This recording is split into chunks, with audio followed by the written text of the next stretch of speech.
morning, and welcome to worship with the Unitarian Universalist Church of Ventura.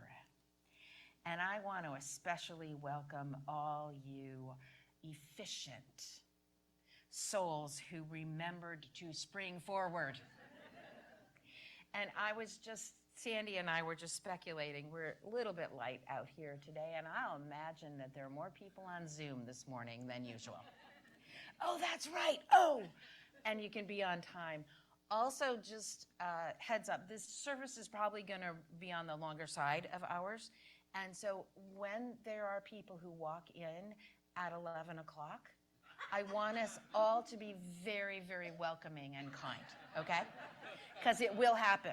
Every year it's somebody. So anyway, I am the Reverend Dana Warsnott, minister of this lively, thoughtful, fun, warm, growing community. And we gather to keep love at the center of our lives and the way we move in the world.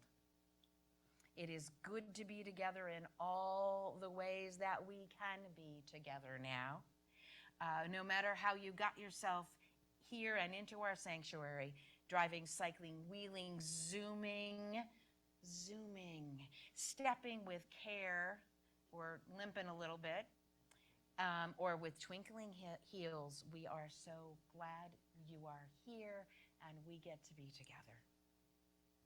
We preface our services by acknowledging that this building, our building, rests on the unceded ancestral homelands of the Chumash peoples. We pause and remember that the ground that we live upon is sacred in so many ways. It is ground that cries out for justice and also for our responsible stewardship.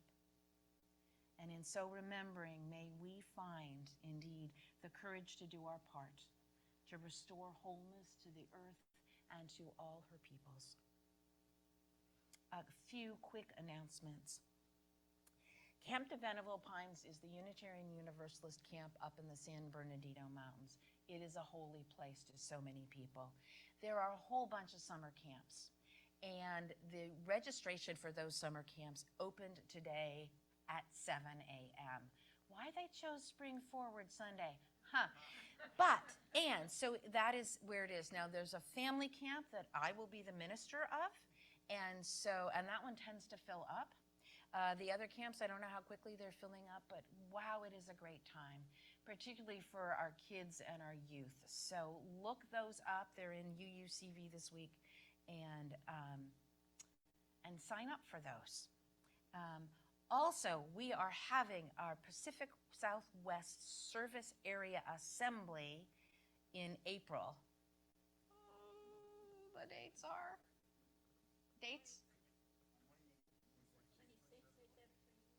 26, 27, and 28. You can register for those now. We are hosting the dang thing. And there's going to be a no-host bar that is going to serve to raise money for scholarships for families and kids to attend camp. And Michael Axeven is accepting donations for that. And also there's a youth con. And it's going to be, con is what we call conferences. They shorten them to con. It's going to be UU youth from all over our local area. So just keep that in mind. It's coming up.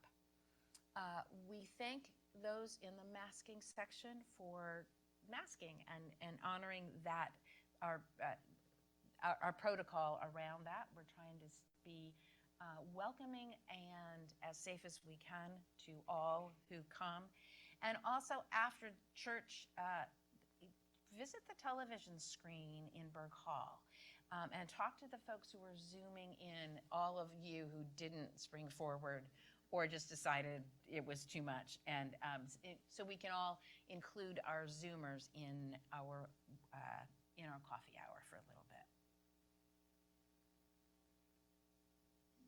Together, here gathered, we create something that has never been before and will never be again in just this way. acknowledging this moment of creation, let us enter sacred space.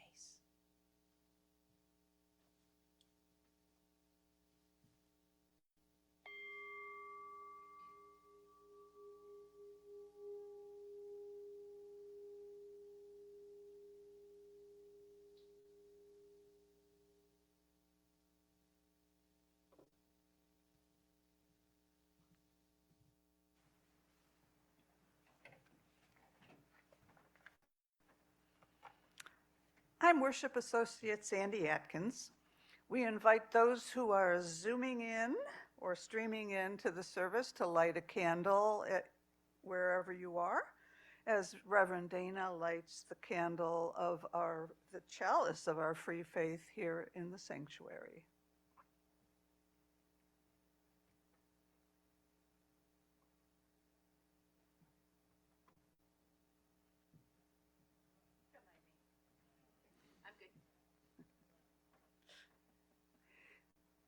We begin our service with these words from Leah Ongiri. Here we are together, each facing our different human tasks. Or maybe the same central one, to embrace the lessons life delivers, to discern and respond as we grow, to refuse harm and cherish flourishing.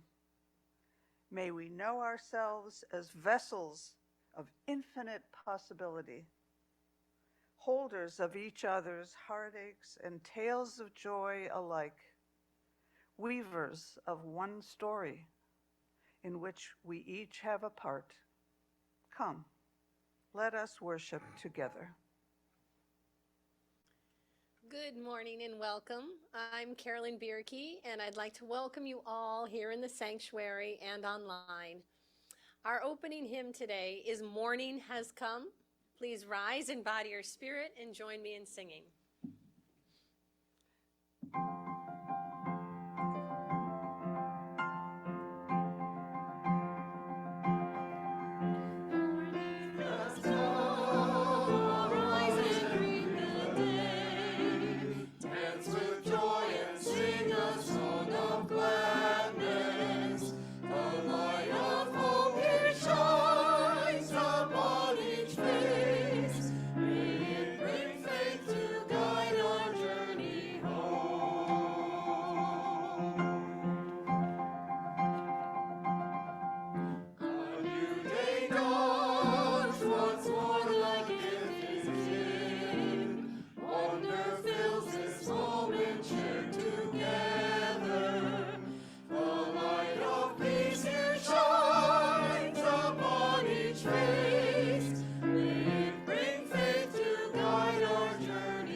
Today,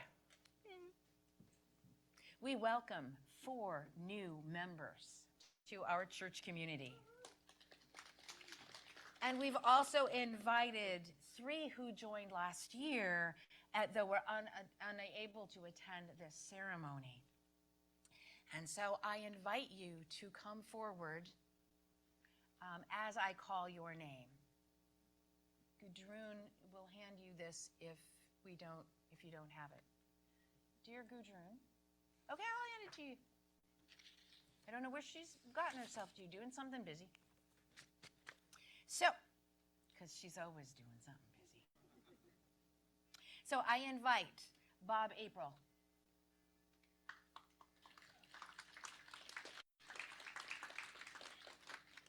Mel and TJ Luby with their kids Isaac and Loretta.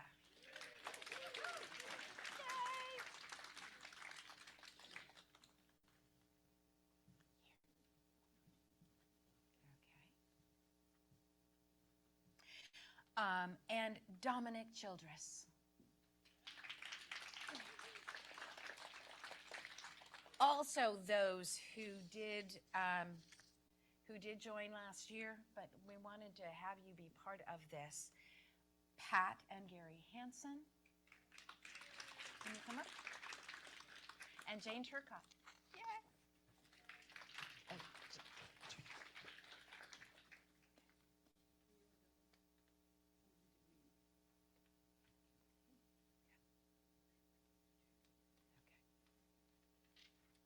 And Gary's going to be standing in for Pat as well. So we are now going to do this litany. It'll be on the screens. You all have it on a piece of paper. And congregation will speak, the new members will speak, we'll all speak together, back and forth and all around. Okay. Let us join together and recite the litany welcoming new members to our church. We, the members of the Unitarian Universalist Church of Ventura, gratefully acknowledge your choice to join with us in our continuing religious life. All, with the ages, we respect wisdom. In the present, we enjoy community.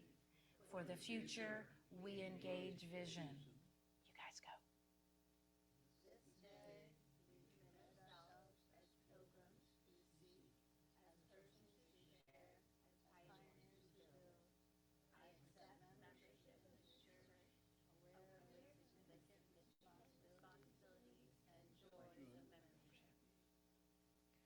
Our church can be a cradle for your dreams, a workshop for our common endeavor, a home from which to journey and return.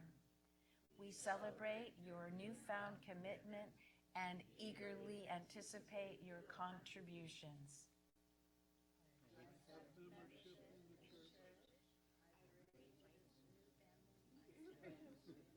Okay, let's do that one again. I accept membership.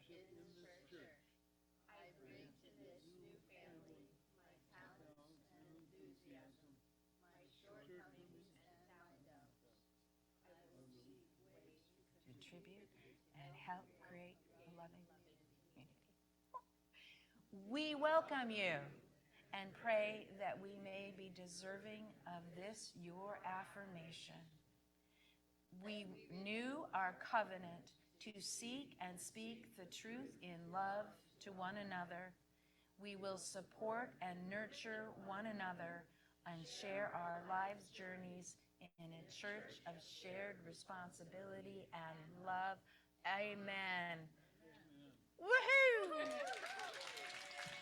And so in just a moment, I invite you to return to your seats as fully fledged members of the Unitarian Universalist Church of Ventura.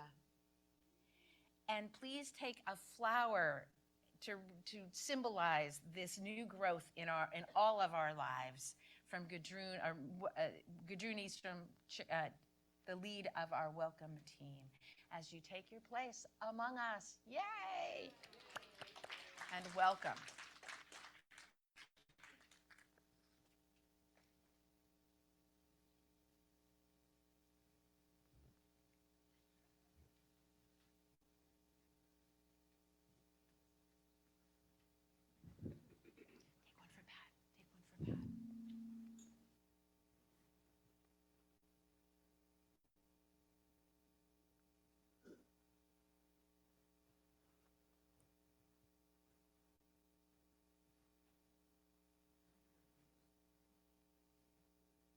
And Loretta and Isaac, you can stay up here. Yay, okay. My name is Lily Rappaport. I'm the Acting Director of Family Ministry, and I'm going to invite all the young and young at heart to come sit up in front to hear the story.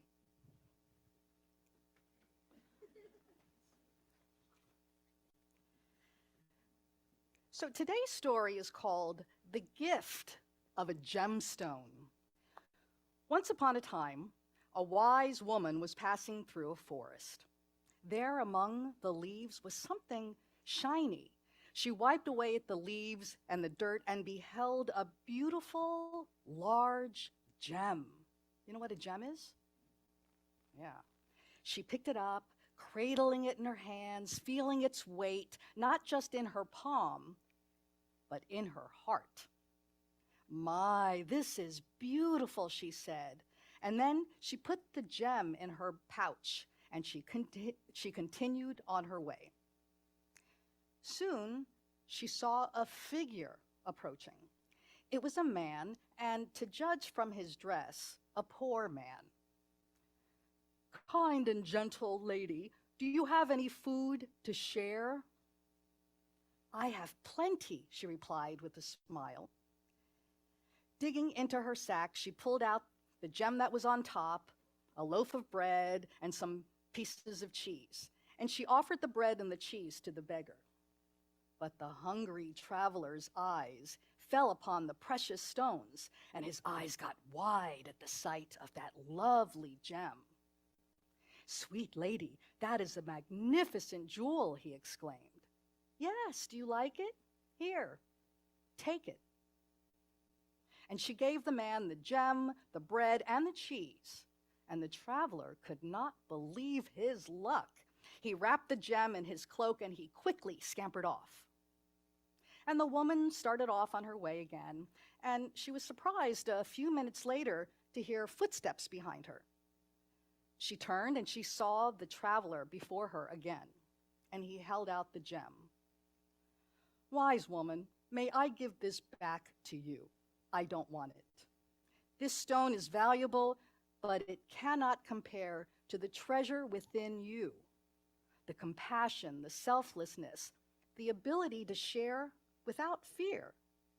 I want whatever it is that you have that allows you to give it to me. The woman smiled and laughed, and she said, Oh, you seek the wisdom of stewardship and generosity, the truest gem of all. The stone may bring you security, but the spirit of stewardess will sustain you. It's not what we possess, but how we care for what we have been given that defines us. And so, the traveler left once more, not with a heavier bag, but with a lighter soul. He was carrying the wise woman's wisdom, the lesson that transcends material wealth. True abundance lies not in the hoarding, but in sharing. Hearts are made rich by giving and caring. And so, with that in mind, the spirit of giving and sharing with others, let's rise and give our love as we form the Bridge of Love in the center aisle here and sing the children out to their classes.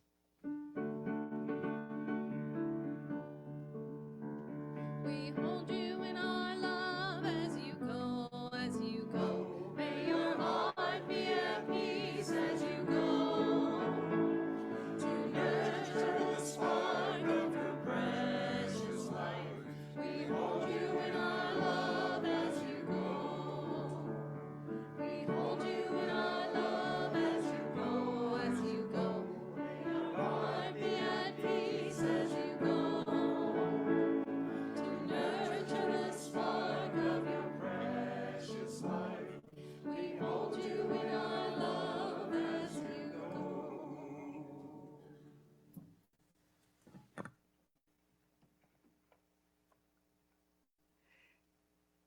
Each Sunday, this congregation gives away its entire collection to an organization in the larger community or to funds that help people in our own church.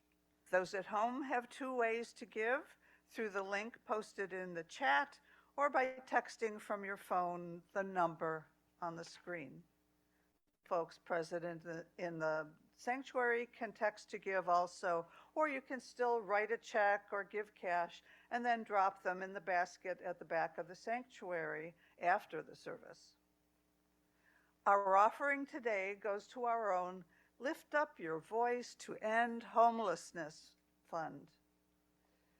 It's their ministry of family to family, which provides a hot meal and a warm welcome each first Monday of the month to some 120 people caught in the awful trap of homelessness.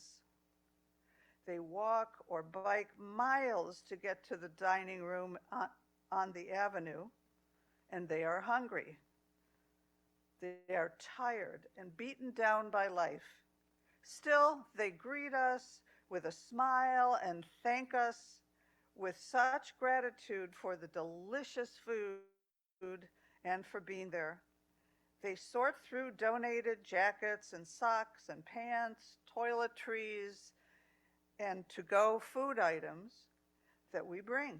Most of them donated by you and placed in our Lift Up Your Voice boxes in Berg Hall. It's such a joy to see them head off wearing their new to them coat and carrying the other items that will make their lives a bit easier until we return the next month. On first Mondays, 6 or 7 volunteers from this church and more from our partner Center for Spiritual Living are grateful for your support, which allows us to purchase the food we lovingly provide. Thank you for giving generously as you always do.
I do just want to let you know that, so I'm still recovering from hip replacement surgery, and I'm really doing well. The moment that I have, the only moment I really struggle with is when I first stand up. So you see me sort of take a little moment or two or five, and don't worry about me. I'm all good. It's all good. We are grateful for the generosity of this congregation. The generosity and the abundance and the open-heartedness of this community, which weaves a tapestry of love we call community. And we make it, we create it all ourselves. Thank you.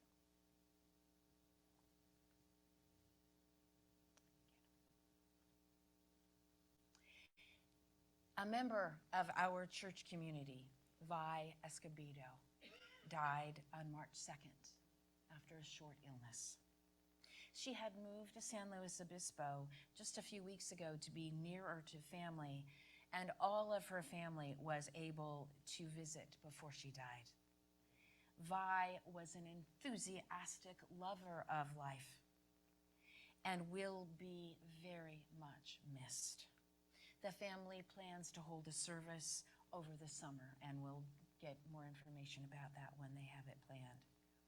In honor and remembrance of Vi, we light our memorial candle from the chalice flame and extinguish the chalice for some moments of silent reflection. The chalice flame will then be relighted, and both will be extinguished at the end of the service.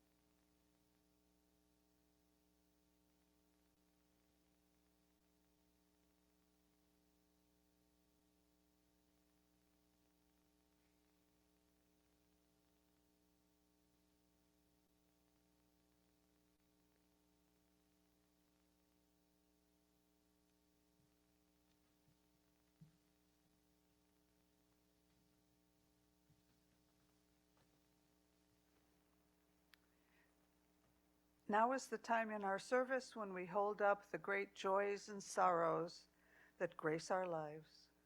We place stones in water for both the celebrations and the sorrows in our hearts, making ripples that are felt throughout the entire community. You can submit a joy for sharing via a link on our website, uuventura.org, or a link in the Thursday email bulletin UUCV this week. I invite you now to speak into the gathered community or write into the Zoom chat the names of those you wish to celebrate or memorialize, or those in need of the loving embrace of this beloved community.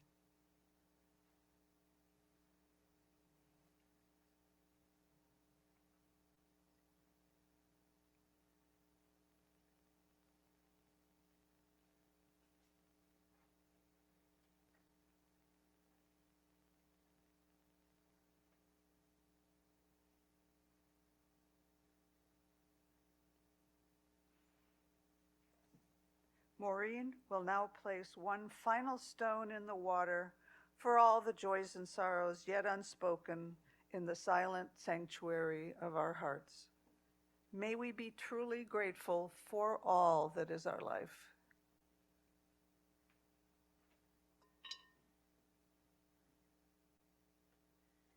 Our meditative hymn today is Be Ours a Religion. The words are by Theodore Parker, a wise Unitarian, and I put the words to some music, and I want to teach it to you today. So we're going to learn it line by line and then sing it together. All right. Be ours a religion. Your turn. Be ours a religion, which like sunshine shines everywhere, which like sunshine goes everywhere. Its temple, all space, its temple, all space, its shrine, the good heart, its shrine, the good heart, its creed, all truth, its creed, all truth, its ritual works of love, its ritual works of love. Let's try it all together. Be ours a religion which like sunshine goes everywhere. Its temple, all space, its shrine, the good heart, its creed, all truth, its ritual works of love.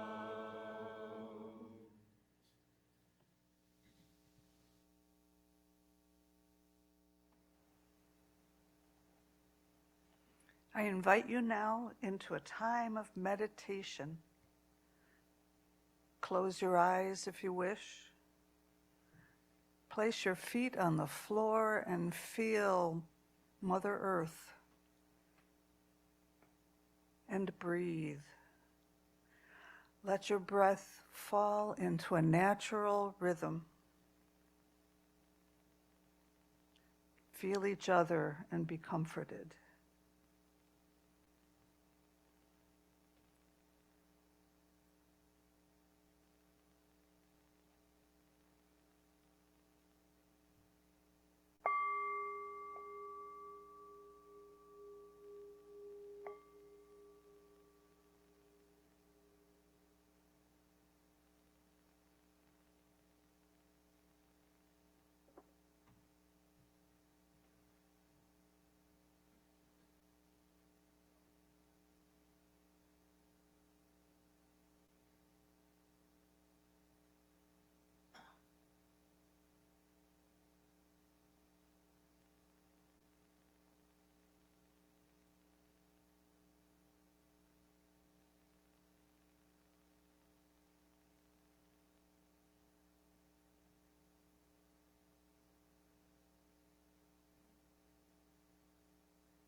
lost away from every friend they knew. We pray that we may find the strength to make this promise true. Love can build a house that stands forever, stronger than a wall of steel or stone. We will be a shelter for each other in the storm. And when we come together, we'll be home. Love can build a house that stands forever, stronger than a wall of steel or stone. We will be a shelter for each other in the storm. And when we come together, we'll be home. And when we come together, we'll be home.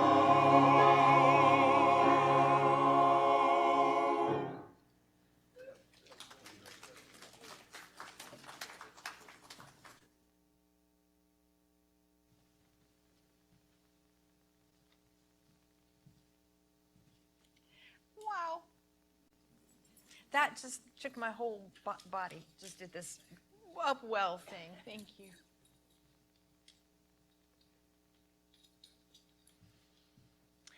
So, what are you doing here? In this sanctuary on Zoom or YouTube or watching the recording on a Wednesday afternoon? Our culture has been growing less and less religious for many years, even as some particular religious folks are growing more and more extreme. There might be a relationship there, not sure. I have heard any number of devoted Unitarian Universalists profess deep suspicion of organized religion. And yet here we all are looking pretty organized a lot of the time. So what are you doing here?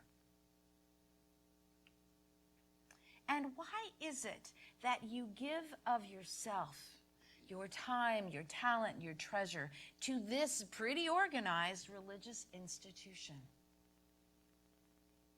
My short version of the why, is that the mission of the church is to transform lives that transform the world. Now, way back in high school, I had a very idealistic and very passionate discussion with a friend. I contended that I had to start with myself, that I had to feel better about myself before I could have the energy to help others. His position was that when he helped others first, he always felt better about himself. We were very passionate about our stances in the way that perhaps only 16 or 17-year-olds can be as we're trying to figure out the world. I now understand that we were both right. Yet, if I had to choose, I would still start by looking inward, knowing myself, developing my personal and spiritual resources to be strong and centered and have more energy, love, and capacity to devote to others and the world. And my guess is that Kenny Martinek still feels the other way. For me, I know that Kenny and others start looking outward. helping and giving, and then come to understand that they need to develop the inner resources to sustain that energy outward. And truthfully, it does not matter where you start. Developing your inner world is grand unless you stop there and become insular and, and even self-serving. Yet the Buddha said once something like this, that anyone who has a deep, true experience of the Dharma, the truth, will automatically want to share it in some way. It doesn't stay inside. It can't. And for those who begin looking outward, noticing what is amiss and trying to help in some way, that can become the fast track to burnout and despair. There is so much amiss. And we all need practices that ground and center the soul, especially in the face of all the ways we humans find to mess it all up, like on a daily basis, right? Even to sow chaos. So we transform lives that transform the world. By transforming the world, our own lives are transformed.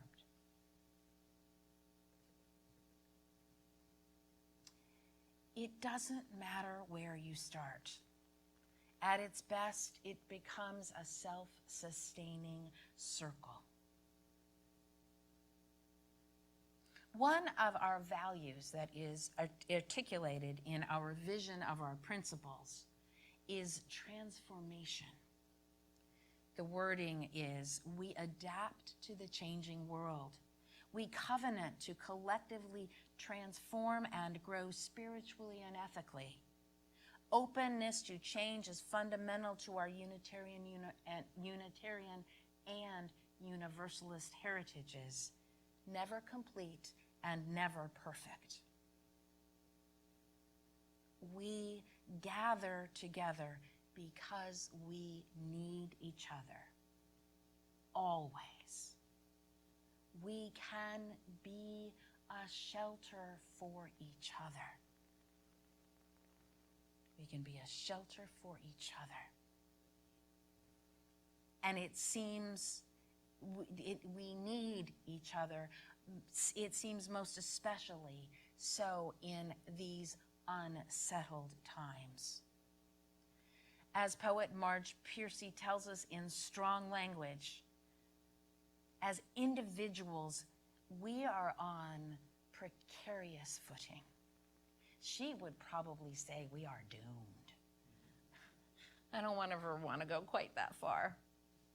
Alone, we can fight. We can try to refuse, though bigger forces can roll right over us. It feels so much bigger than me, little me, can do much about.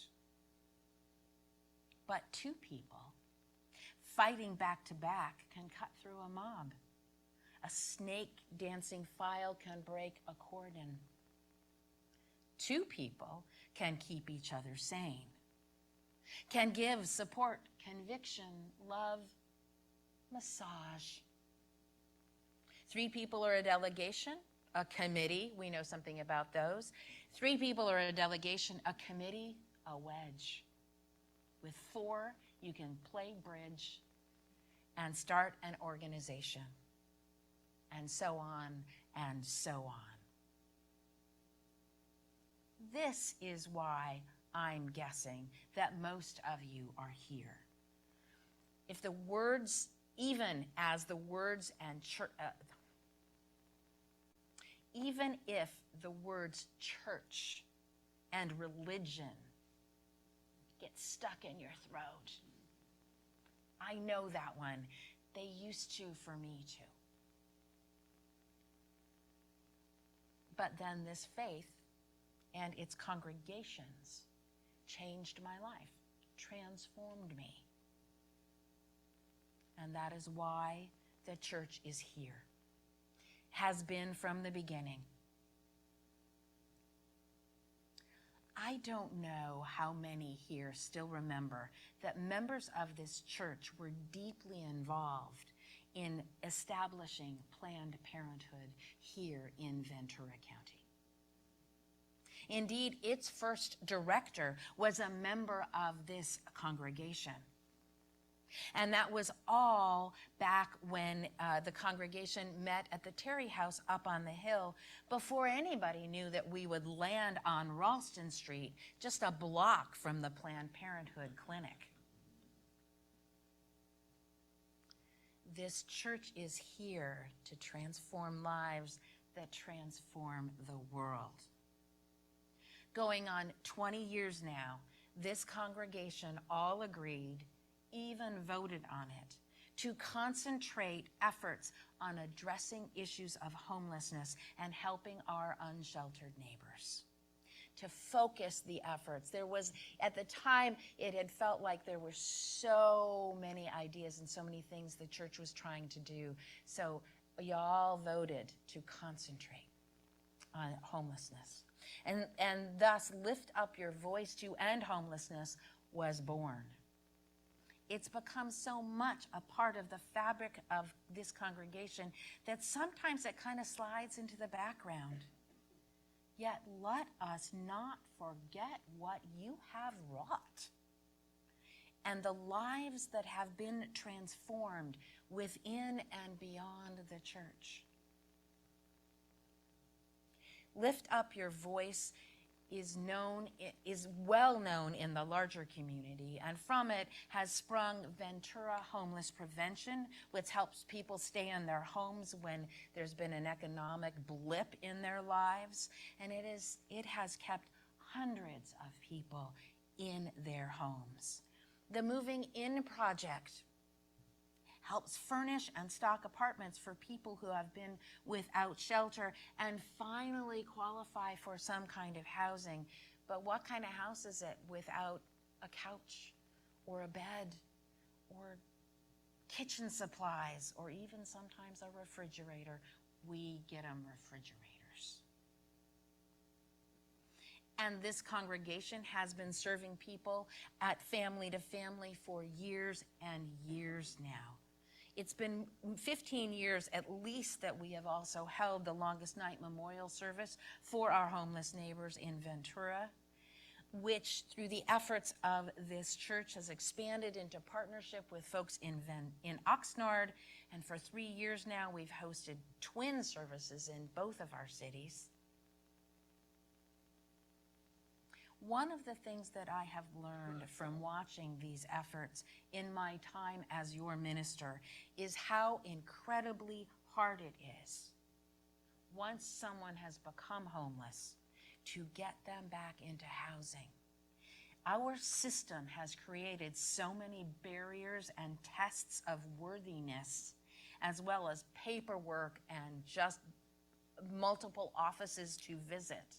It is so hard. And we do the work of advocating in the wider world for to change those processes while we're also directly helping individuals. This church has also long been devoted to living our environmental values. It has become second nature to so many of us to bring our own mugs for coffee or tea and our own plates and utensils for potlucks, because it's a reminder for us all to live more lightly on the planet throughout our lives.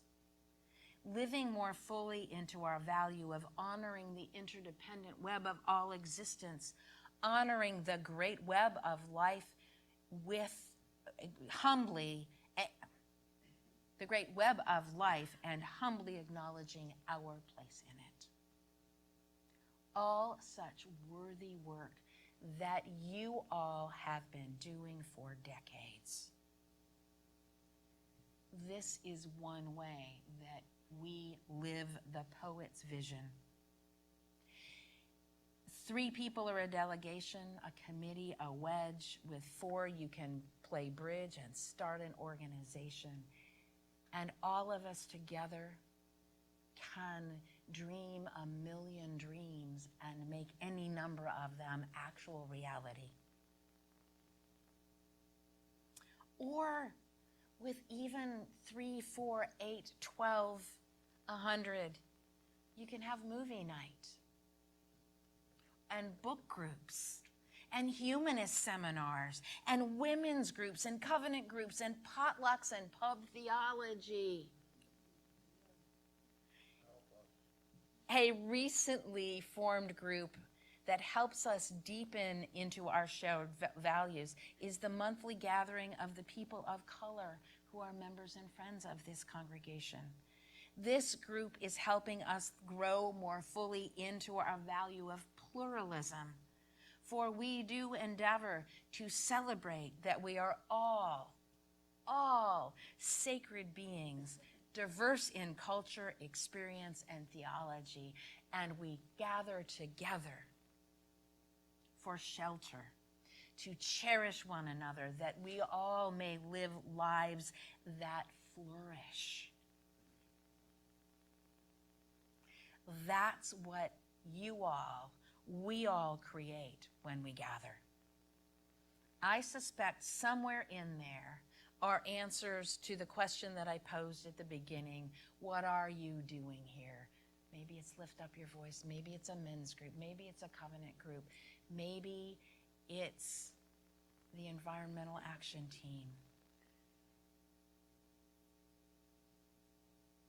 Let me tell you about another way that being part of a church, yes, specifically a Unitarian Universalist church, has transformed me. As I have told you before, I was not raised particularly religiously. My dad dragged me to Sunday school now and then, and on Easter or at Christmas, we all went to the big church. And on those days, I got a dime that I put into a little envelope for the collection. It's about the equivalent of $1 today.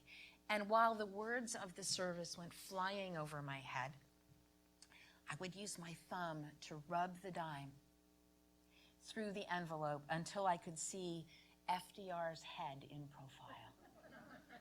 My own grave rubbing kind of, But I never understood what any of this was about. I don't know, I got a dime, it was fun. I put it in the basket. Yet over the years, and especially since coming to church, I came to see that what I gave mattered. And it mattered specifically to this community that was doing all these things that inspired me and called me forth in ways I hadn't ever imagined. And that what I could give even beyond the church mattered to the world. My hands and heart opened. Now I strive to do what some call a liberal tithe. I give 5% of my income to the church and 5% to other organizations. And I get pretty close to that most of the time. I still count my money with care. And I used to hold on to it with this really, really tight fist and count it and look at it and think there's not enough, there's not enough. And sometimes it still doesn't feel like quite enough all the time. And sometimes I am tempted to close my fist tight again. But I never can quite do it. Because there's something about living the way this faith has called me to live, with open hands and an open heart, and I just can't go back. The sense of abundance that I have when I open my hands. Okay, yeah, that's right. I'm not quite in the place of the Buddha that was disguised in our story, the woman who just handed away this beautiful gem. I personally cannot give away a jewel of great value to whoever asks. But I'm getting closer all the time. The Reverend Kimberly DeBuse tells of her own similar transformation. She writes, I used to find that line, give until it feels good, preposterous. No amount of financial giving ever felt anything other than terrible. But over time, I began to realize that I had been perpetually afraid of not having enough and therefore not being enough. And something shifted. A sense of abundance and generosity rooted in gratitude came to life, and it did start to feel good to give.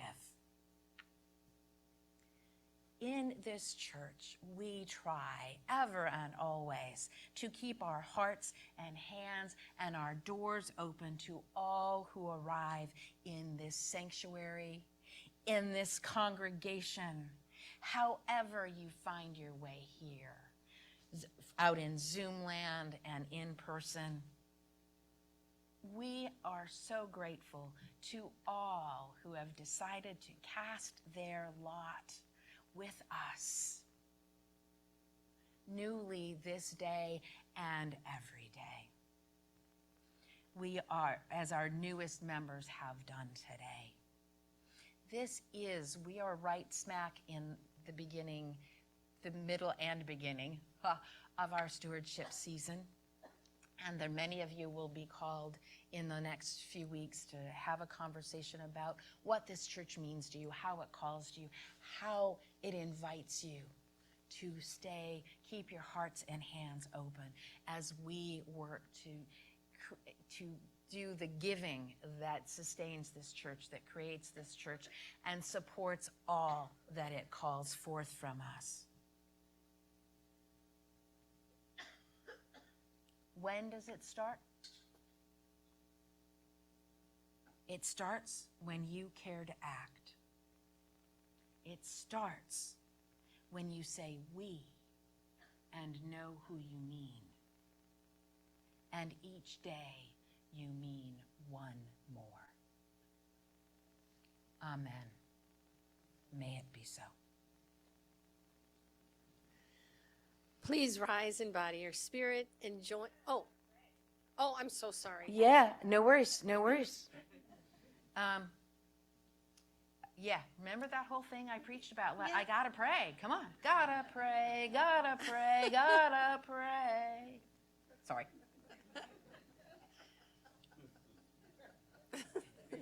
Okay, everybody get really serious now.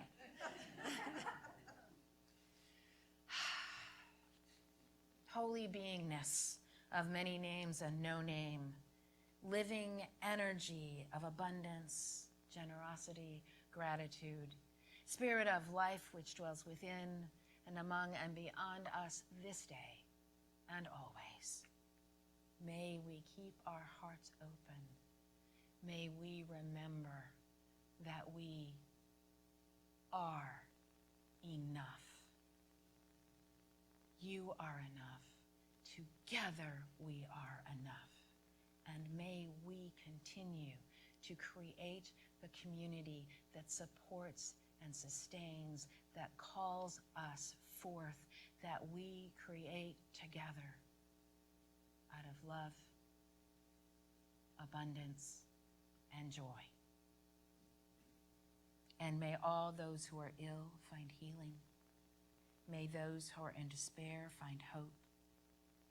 May those who are without shelter find home. And may all those suffering in conflict and war throughout the world, may we find ways to create peace. Amen. And blessed be. Please rise in body or spirit and join in singing Come and Go With Me.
So if you're actually, we're going to have a choral benediction. Sit on down. Not the choir, though, because they're doing the choral benediction. So all of you here in the sanctuary today are invited to after the service for coffee, tea, bagels, conversation in our community room bar hall, which is through either of those sets of doors. And you can also drop by the Welcome Center, particularly if you're new to the church and just want to know a little bit more about us.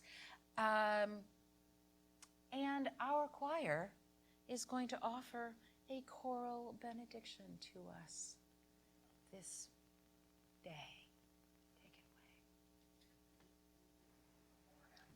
What? Extinguishing the chalice? Oh. Okay. Well, yeah. Just holler. Just holler at me, all right? I hollered at you. Holler back. Yeah. Okay, we're going to extinguish the chalice now. Please join me in reading the words on the screen as we prepare to extinguish our memorial candle and our chalice. We extinguish this flame, but not the light of truth, the warmth of community, or the fire of commitment. Those we carry into our lives until we are together again.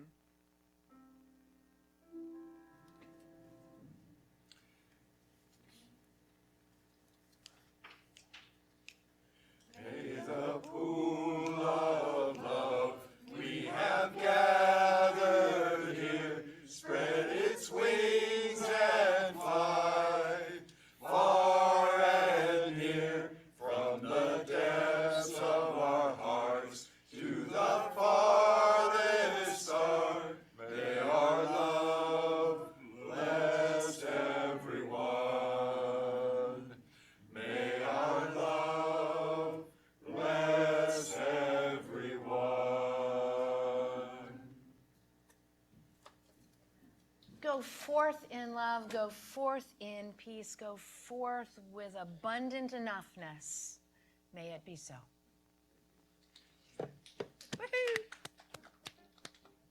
Woohoo!